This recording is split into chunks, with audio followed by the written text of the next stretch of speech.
This is Sam Vaughn for Sam Sports Report. Today's date is February 28th, 2024. We've got to start with the upset in Lawrence. Shocker.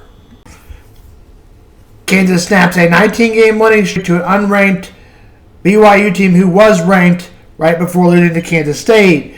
BYU got off 34 threes, which is important because they made 13 of them. I mean, they weren't that great from the field. They only shot 30% about, but they got off 13 threes. And KU only went 61% from three, which is 19 of 31. They should have more free throws game. With about 4 minutes to go, BYU would take its biggest lead of 2, which would turn into 8. BYU wins over Kansas 76-88. I only saw the last 4 minutes of the game. BYU dominated that game, which was 36 of the 40 minutes only.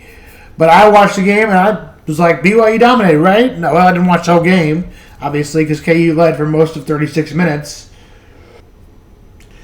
In 3-point versus three throws, it was 13 times 3, 39, and 30 minus 11, 19 for Kansas, and they missed 11 shots. The Hawks led by 6 at halftime. By the end it was over. It was BYU by 8.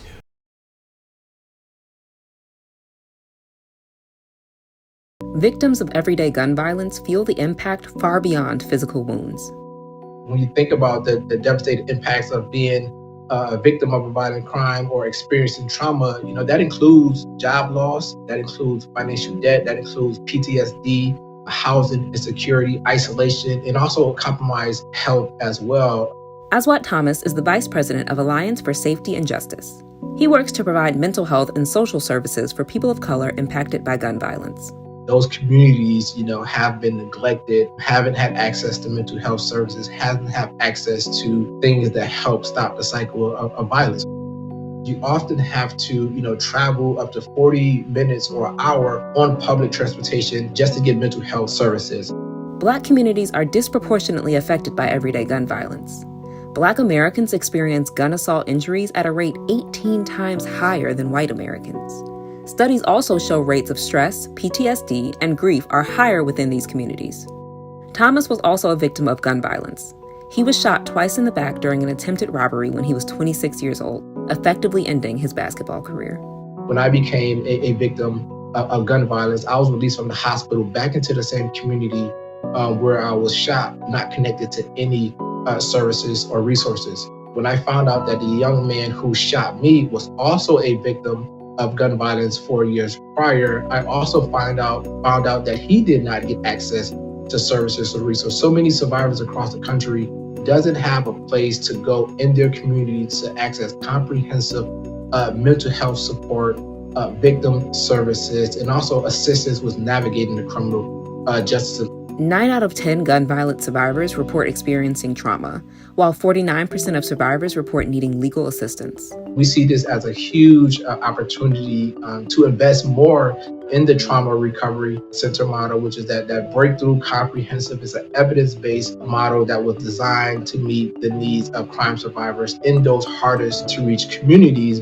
What I would like to see as part of upcoming legislation is more targeted funding in these communities that are most harmed by violence. And we need to really scale domestic violence shelters. We need to scale trauma recovery centers. We need to scale community violence intervention programs. We need to scale peer support programs. We need to scale trauma recovery services in schools so children can get the support and help that they need.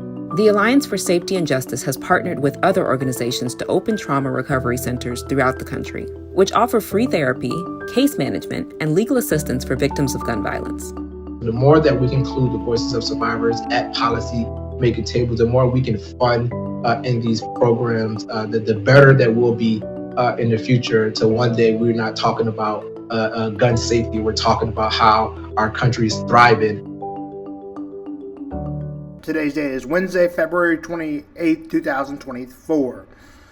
I think this video stated owning a gun for PTSD is bad. I know that in my mind it is bad. I just have thought of the worst scenarios. Dying, I will shoot myself, and one of many reasons I don't have a gun is that because of that. I don't think people who suffer symptoms or are diagnosed with PTSD should own a gun. Unfortunately, they buy too many. Stated in the next video you will see in just a second, the right to bear arms takes over in some states more than others. Example, Kansas and Missouri ranks 39th and 40th.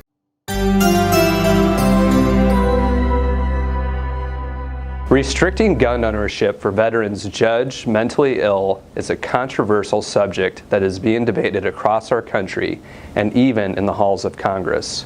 So what are your rights? Federal law says that if the VA decides a veteran is severely incompetent mentally and appoints a fiduciary, a person to take over their personal affairs, then a prohibiting record is created and sent to the FBI. The FBI enters the veteran's record in the National Instant Criminal Background Check System. Having your name in the NIBCS can prevent you from buying, transporting, and owning a firearm. Unfortunately, because they are worried the government will take away their guns, many veterans are not getting the mental health treatment they really need, especially for post-traumatic stress disorder. Veterans face many obstacles to treatment for mental health illnesses like PTSD, including long waiting lists for care with the VA and the social stigma of a mental health diagnosis. Nearly half of all veterans own one or more guns, so the fear that seeking treatment for mental problems could result in them having to turn over their firearms has become another barrier to getting much needed help. The VA says that this fear is unfounded.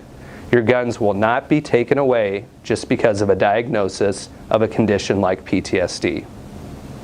It is unclear the threshold that could lead the VA to declare a veteran mentally incompetent. The VA says that determination is not directly connected to any single diagnosis.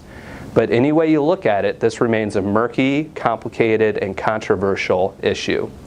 If you believe your VA disability rights and benefits have been restricted or limited, or just want a free evaluation of your VA disability case, call us at Cuttigan Law, where we have a team of professionals in your corner who will fight for your rights.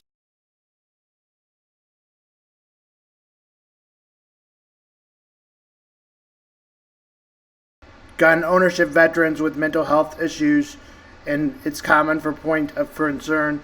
We cartage of law often taking military personnel, many fears seeking disability for post-traumatic stress disorder. PTSD will prohibit keeping their weapons. However, it is unlikely that a veteran diagnosed with PTSD misinforming and verifying rating misinforming about veterans with guns. If PTSD negatively stigma, mental illness alone can prevent someone from seeking for this is a valid condition. Often individuals suffering PTSD deprecated as people who can barely function. Portrayal that isn't accurate, as most manage their lives well with proper treatment. Additionally, many veterans don't understand there are multiple levels of PTSD, and that's possible receiving 0% ratings for a mental health condition. This means someone is diagnosed with PTSD, but it isn't severe as enough to be confiscated. Also can be given a rating of 10, 30, 50, 70, or 100. Generally, veterans who are rated 70 or less lead a fairly normal lives. Many have full-time jobs and children, and they still own their guns. But to me, that doesn't mean everybody should. But to me, that doesn't mean that everybody needs to own a gun. Now moving on to Chiefs football. L'Jarius Sneed, according to reports, Sneed has been franchise tagged and undecided with the Chiefs. The Chiefs have informed L'Jarius Sneed they are prepared to use the franchise tag and are open to